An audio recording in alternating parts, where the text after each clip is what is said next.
Martin Satyanason speaks with West Indies batting sensation Kieran Powell exclusively on News First.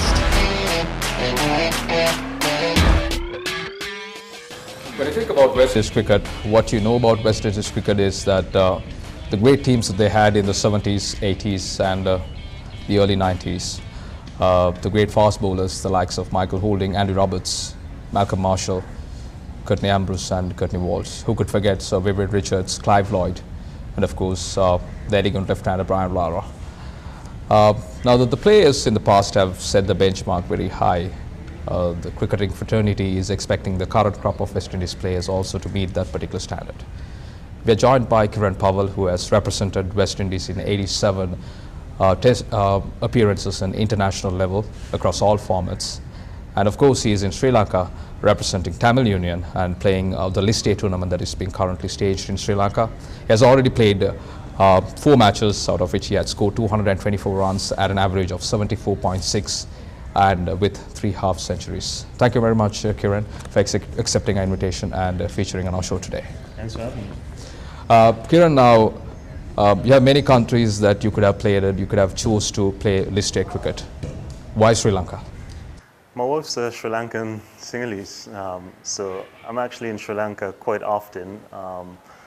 We generally don't tell people when we're here, but obviously with me coming out to play for Tamil Union, using the opportunity to continue playing cricket in the middle of the West Indies domestic season, in between our domestic one-day and 4-day competition, and coming to spend time with her family, which is really the most important reason as to why we came here. We try to come and celebrate Christmas. My wife's mother, my mother-in-law, her birthday just went as well recently, so we try and have that much family time together whilst we can. So which means that your family is obviously from Sri Lanka, so that's one of the reasons why you're playing cricket here. Well, technically I'm half Sri Lanka. Sri Lanka is my second adopted home. I love the country, I love coming here. I love the culture, the food, the people. So as many opportunities as we get each year to come here, we always embrace the opportunity and come and spend time. Great. Now, is this the first time that you are engaging in a domestic tournament in Sri Lanka, or is it? It's actually the second time. I played for Tamil Union in 2015 in that season. Now, an automatic question, Kieran, that everybody will ask is that we have played domestic cricket, List A cricket in Caribbean, but someone will attempt to find out what is the difference. Is it better, the system in Sri Lanka, the first class cricket, compared to West Indies and the systems that you know across the world? Your thoughts on that? I think that in Sri Lanka, just like probably in most other Asian cricketing nations, there's more care for the cricket, in the sense that simple things as the ground staff preparing the pitches on time, guys having adequate facilities to practice with, cutting the outfield, showing that care, the club providing things like breakfast and lunches for the players, uniforms, everything. The players are very passionate about the game as well, so players always turn up early here. Players put in that extra effort because cricket is such a big thing in Asia. With each cricketing nation, you're having such big popularities and such big followings of cricket as well, that you can't take an opportunity given to you for granted, because someone could easily come and take that opportunity from you. I think in the Caribbean, we're a bit more laxed in that sense, and maybe too lax, because you'd have situations where a first-class match starts on a Thursday and the ground staff starts to prepare the pitches on Tuesdays, and so it's not boding well for the preparation of domestic players to another level. Whereas here, I think there's more care taken towards the cricket in that sense. Now, I think you covered the fact that I wanted to ask a question whether the facilities that is available for the players across all the clubs in Sri Lanka and the support that is being provided by Sri Lanka cricket, based on your viewpoint, is it adequate? Do you think that is enough, or do you think that the Sri Lanka cricket and the clubs could give more to the players in order to perform well? Because 3-4 months up to a certain period of time, I guess, Misbah-ul-Haq, Pakistan's current head coach, said that in Pakistan the first class facilities are not up to the standard where it's supposed to be. But in Sri Lanka, your thought process in terms of the facilities provided by the Sri Lanka cricket and the clubs. You covered about, I think you would have spoken based on Tamil Union. From your viewpoint, the other clubs, based on your observation, this is the second time that you're playing. Most of the clubs in general that I've been to over the 2 times I've played for Tamil Union, most of the clubs in Sri Lanka I think have more than adequate facilities. They have more facilities available to them than what us as domestic players and franchises in the Caribbean have. I think we have something like 2 or maybe 3 indoor centers in the entire Caribbean region. So if it's a situation where there's rain or bad light, we're restricted in terms of what practice we can do in most islands, as opposed to Sri Lanka, where there's so many different facilities and ways and means for players to continue to improve. Obviously, there's always more that any international board could do. You always want to keep investing in the new techniques, new facilities, new methods, new models. But I think that Sri Lanka is setting a good standard. In your perspective, Kieran, among all the players that you are playing against and with at Tamil Union and from the other players, who has impressed you the most among the current crop of players who are playing in the domestic cricket in Sri Lanka at this point? I don't think it's any one player in particular, but I think that what I can say is surprising to me is the level of fast bowling that I've faced, not only in practice with my Tamil Union teammates, but from the other opposition teams as well, and the level of aggression that they have displayed throughout the matches, even being one-day matches. Everyone utilizes their 2 bumpers every over. They set aggressive fields, and they try to be attacking all the time, I think, which bodes well for any international team. I think that you could check the history of cricket, and once you see that once you have proper, aggressive, good, quick, fast bowlers, teams always do well, dating back to Australia every time they've been dominant, West Indies, India now have changed their template from spin, and their cricket's gone to another level. And I think that Sri Lanka is starting to mold that type of fast bowling resources to create a group of bowlers that could go on and do something great for the country. Now, almost out of all the cricketers, they will have kind of, you are someone who had demonstrated the fact that you could play in all the 3 formats, may it be test matches or one-day internationals or T20 internationals. Now, what do you expect to achieve at the end of your career? What are your goals? I don't want to set any limits on myself, because I'm one of the chain of thought that if you set a limit, a target, let's say you want to get to 7,000 test runs and you get there, then what? You get there with time to spare. Then what do? Do you retire? Do you keep playing? Obviously I want to maximize as much as possible. I know that I want to try and get 20 test centuries. I know that I want to be amongst the pantheon of great West Indian players who have ever played the game. I want to be the best West Indian opening batsman to have ever played the game. And that's very difficult, because you look at Greenidge and Haynes. People don't give Chris Gayle the credit that he deserves as a test cricketer, obviously because of the advent of T20 cricket. But Chris Gayle has 15 test centuries with 2 triple centuries in test cricket. And Brian Lara is the only other West Indian that has that. So, it's obviously quite a high benchmark set for me as a West Indian opener, but I think that this is something I can do.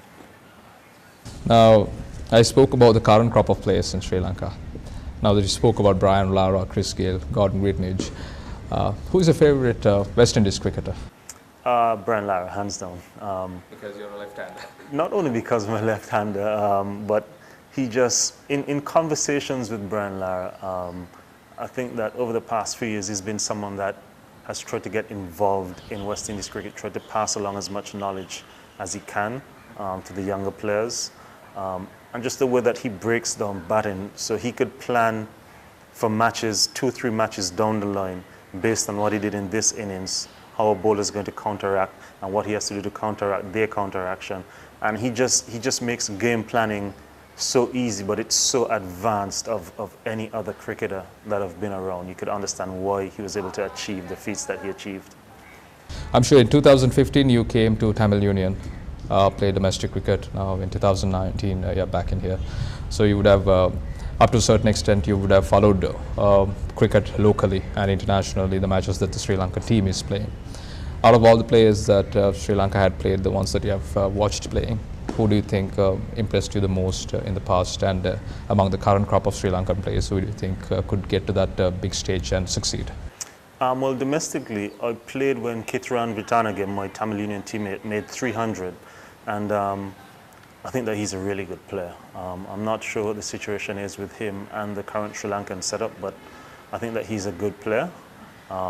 Internationally, there are three guys that I think that Sri Lanka have that could be really special. Obviously, Kushal Mendes, the young right-handed batsman, obviously needs to be given lots of time and opportunity because I think that he could be really special going forward for this country. Dhananjaya De Silva, my wife, that's her favorite cricketer of all time. She says he's so calm and composed, and you could really tell that he has lots of time the way he goes about his batting. And Niroshan Dikwala, who's actually a really good friend of mine, and helped me to, on short notice, to be able to play in this tournament, you know. But I think these three guys are really, really key for Sri Lankan cricket going forward. Of course, Dhananjaya De Silva scored a century in the first Test match, and Niroshan Dikwala scored a 60-odd yesterday. Exciting talent for Sri Lanka. Now, as a journalist, we follow all type of international cricket. May it be Papua New Guinea, if that team plays well, we know about it. Maybe Australia or India, or if it's West Indies or Sri Lanka in that matter, or domestically. As a cricketer, do you follow cricket that is happening all around the world, and do you remember stats, these other players who had scored this much, and do you look at the records and all? So how I tend to do my studying of cricket, so it's not more so watching for joy as opposed to watching to study opposition. So obviously you look at the schedule of teams that West Indies have to play within the next year, and then I sort of pick those series. So England, South Africa is something that I'll pay attention to because West Indies have a tour of England in the summer. West Indies come to Sri Lanka in February, so obviously I'm playing domestically, and I see what the Sri Lankans are doing over in Pakistan at the moment, and I've played against Sri Lanka before. And that's more so how I go about looking at international cricket, teams that will likely be playing against. And of course, West Indies coming for a limited overs tour into Sri Lanka in February, and you were the highest run scorer in the List A competition that was held in the Caribbean just before you came to Sri Lanka. And I think you have done well. 74.6 average in Sri Lanka means that you have accustomed to the situations here in Sri Lanka and playing well as well. So a high chance, I guess, you would get to play. We could get to see you in West Indies shirt in February when West Indies come to Sri Lanka. Well, hopefully that would be. I mean, that would be amazing. You know. It'd be very interesting to see who my family-in-law support, if they'd support West Indies or if they'd just support me doing well. The last time West Indies... I'm sure they'll support Sri Lanka. Well, the last time West Indies toured, Sri Lanka toured the Caribbean in 2017, and I got out for 88, and I came back to the hotel, and my wife she was upset. So I was like, oh, she's upset I didn't get 100. She was like, why did you get 88 against Sri Lanka? I was like, you're supposed to be supporting me. She's like, Sri Lanka's my country. So hopefully it all goes well. I remember that one-day test series that Sri Lanka played in the Caribbean back in the days. Sri Lanka drew the series 1-1, and they won the day-night match that was played in Barbados. And you were one of the players who played really, really well in the test, batted at number 3. Now, in 2013, you were involved with Foundation of Goodness charity run by Muttaya Muralidharan, Kumar Sangakaram, Haila Jawadana, and Mr. Kushal Gunasekara, of course. Now, have you been involved in charity activities in Sri Lanka at present? The thoughts on that? Not currently, but what we're trying to do is make some donations to a few charities as well, because that's something that's very important to not only myself but my family in general. My wife is very big on that. You know, we've been blessed with so many opportunities in life, and it's important to give back and help others that need that just somebody to give them that opportunity so that they could also have that opportunity to go forward and do something special in life. Now, your wife is a Sri Lankan, and when I spoke to you just before the interview, you said that you visit Sri Lanka very often, all the Christmas time that you're in Sri Lanka. Has she taught you a bit of Sinhalese, local languages? Sinhala Puluang, Sinhala Terina. That's pretty nice. Now, I'm going to come to that point at the end of the interview. We're going to talk Sinhalese a bit more with Kieran Powell, who is a Caribbean cricketer. But before that, in 2015, a professional cricketer decided to switch his career to baseball. That was Kieran Powell. And you got trained in Florida as well, and we're trying to make it big on baseball. it was a very strong news at that point of time. You had represented the West Indies at a very young age, under 19 represented. All of a sudden you have decided to move on to baseball. Why did you make that particular change, and why did you move back to cricket? So I was actually playing for the West Indies in New Zealand, and a baseball scout from the Los Angeles Dodgers saw my footage and got in contact with my wife, who's also a cricket agent. Now my wife is the representative, or was the representative agent to players such as Dwayne Bravo, Andre Russell, Darren Sammy, etc. And the US baseball scouts look for talent in every field possible, and something that they could try and convert. And I guess they were trying to do something similar to the movie $1 Million Arm, where they went to India and tried to scout for the Indian market to try and open up that market to US baseball. And so we decided to give it a shot, as that was a time when West Indian cricket was going through turmoil in terms of the administration trying to get rid of senior players. You saw the likes of Darren Sammys, the Chris Gales, the Dwayne Bravos, the Karen Pollards, etc., being ousted from the team for no given reason. Shivnori and Chanderpaul being taken off a plane, coming to play a test match that would have allowed him the opportunity to get 12 runs to go past Brian Lara as the leading run scorer in Test cricket for West Indies. So it was just a time of turmoil, and so I decided there's no point sitting at home. You have an opportunity, want to go and try something new, make the most of it. You never know what could come from the opportunity. I actually got a few contract offers from a few baseball teams. And then Phil Simmons had just become the West Indies coach for the first time. And he actually gave me a call. He sent me a WhatsApp message, gave me a call, and he said, I see that you're playing baseball now. It looks like it's getting serious, but I'd like to speak to you for one last time before you make any decisions. And he said he's now the coach. Things are different under him. You know, there'll be transparency. There won't be any insularity, and he'd like for me to come back and play because he thinks that I have a lot to offer to West Indies cricket. And that was pretty much the end of me playing baseball. So Phil Simmons played a major part, you coming back to international cricket. I think he was one of the main reasons. And if it's not for Phil Simmons, then we would have lost international cricket from Caribbean. We would have lost the opportunity to interview the Caribbean cricketer in Sri Lanka playing for Tamil Union. You'd be interviewing a Caribbean baseball player. Thank you, Phil Simmons, for that. You met your wife, you said, in London, I guess, and coming back to the Sri Lankan roots that you are having, your wife being a Sri Lankan and their families being Sri Lankan. A couple of last questions before we wrap up the show today now. One more time, the local language. They would have taught you local language. We would like you to give a wish to our viewers for Christmas in the local language. Magelanka va Pauleta, Subanatala Weva, Christmas Tinawatuka.